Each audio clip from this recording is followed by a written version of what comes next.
Salut la gang, bienvenue à la radio B52, le podcast numéro 1 de la belle ville de Québec. Québec City, Rock City, Night Train au micro, on part ça. Montréal, la ville sanctuaire.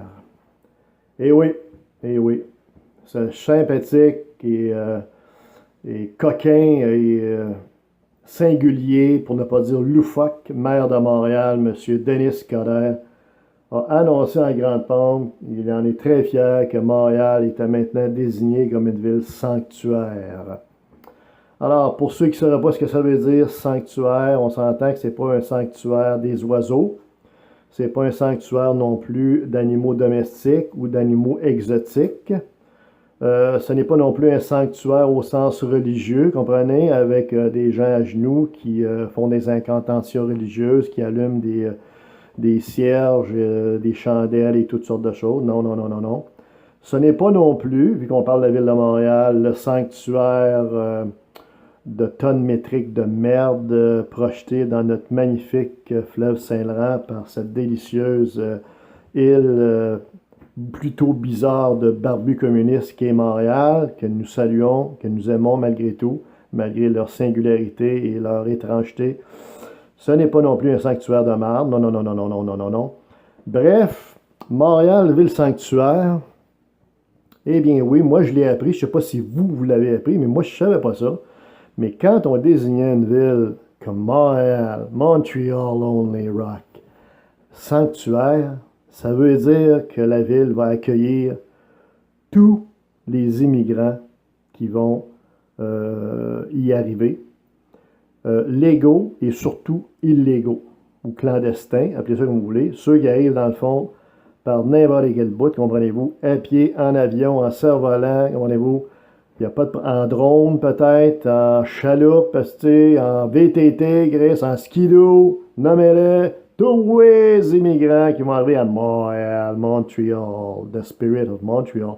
À Montréal, cette ville insulaire, eh bien, ce village gaulois sympathique composé de 4 millions ou 3 millions d'habitants va accueillir tous ces immigrants-là qui vont arriver par tous les canaux de navigation terrestre et les moyens que vous pouvez imaginer, peut-être même le tapis de Sinbad. Bref, c'est maintenant bar open à Montréal, tous les immigrants qui vont fuir les États-Unis ou qui vont décider pour une raison ou pour une autre de quitter le royaume de Donald J. Trump ou simplement d'arriver au Canada puis de s'en aller à Montréal, ben, ils vont pouvoir le faire sans aucun filtre, sans aucune question, sans aucune vérification de la part de la ville de Montréal. Ils vont pouvoir s'en venir ici, avoir leur carte soleil, avoir leurs droits, leurs privilèges que le Canada va leur octroyer en arrivant, sans aucun problème, gracieuseté de nous tous, parce que finalement, c'est nous tous qui payons ça à ces gens-là. Et ben, Montréal va devenir, dans le fond, un foyer privilégié pour les gens, notamment d'origine arabe, d'origine musulmane, qui ont été ciblés par ce sympathique Donald J. Trump, ce personnage burlesque, ce véritable capitaine bonhomme de la politique aux États-Unis, qui ébranle les colonnes du temple du conformisme et de la gauche. Donc, Montréal va accueillir ces gens-là en grande pompe. On déroule le tapis rouge, ces gens-là vont s'en venir, ils vont profiter de tout, on va leur donner un logement, on va leur donner des vêtements, puis c'est ça. Bref, blablabla, ça va être extraordinaire. Donc, Montréal va vraiment devenir une ville exemplaire aux yeux, en tout cas, d'Obélix Coderre, à cet égard. Or, faut vraiment vivre sur une autre planète, les boys and girls, hein? Parce que vous voyez comme moi que des derniers sondages canadiens et même québécois, pourtant au Québec, on a beaucoup de la gauche est quand même assez majoritaire, hein? Des gens qui pensent gauchistes, socialistes et tout ce que vous voulez sont quand même assez imposants, même en majorité au Québec, selon nous, ici à B52.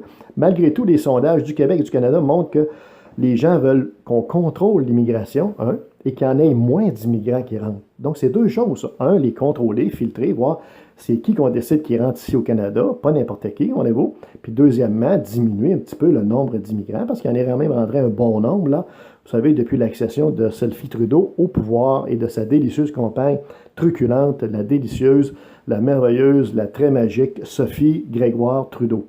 Donc, les gens sont prudents, puis avec raison. Vous voyez ce qui se passe un peu dans le monde, malgré tout. Là, ça saute un petit peu partout. Il y a toujours des menaces de terrorisme un peu partout. Il y a des actes violents un peu partout également. Ça fait qu'il ne faut quand même pas courir après le tour. Je veux dire. En d'autres mots, là, si t'es d'un câble, comprends-tu, d'un ring de boxe, comprends-tu, puis t'es couché quasiment à l'horizontale d'un câble parce que tu te fais varger dessus à 2 points, comprends-tu, par l'autre, là, l'autre qui se bat contre toi, puis t'es en train de t'assommer, de te détruire, ben je veux dire, tu n'ouvres pas la garde, puis tu rouvres pas la bouche, puis tu ne pas en voulant dire, viens-t'en, détruis-moi encore plus, comprends-tu, j'aimerais ça être KO, moi. Non, non, ben c'est un peu ça qu'on fait à la ville de Montréal, là, la ville du Canadien.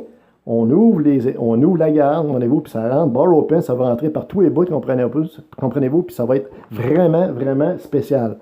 Or, on est à risque déjà. En ouvrant des écluses, on va l'être encore davantage.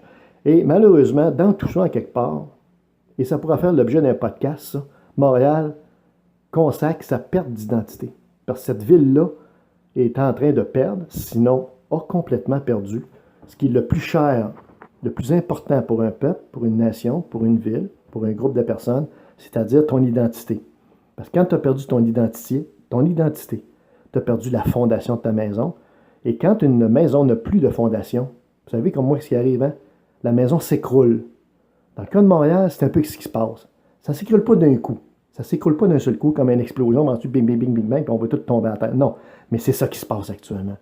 Et malheureusement, c'est dû à l'inconscience, à l'irresponsabilité ou à la tolérance avec un T majuscule, je dirais à la limite, je dirais inconcevable et irresponsable du maire de Montréal et de ces gens-là qui décident de faire de Montréal un bar open 24/7, comprends-tu? Tu vas pouvoir aller là n'importe quand, 24/7, prendre un coup, il n'y a aucun problème, il n'y a pas de police qui vont te demander rien, il n'y a pas d'agent qui vont te demander rien. Ça va être Montréal, ville immigrante numéro 1 dans le monde entier. Alors voilà. Alors souhaitons un prompt rétablissement malgré tout à ce sympathique personnage rustre un peu qu'est M. Denis Coderre. Mais Montréal est vraiment en difficulté encore plus et déjà, ça ne levait pas haut. C'était Radio B52. Night Train au micro.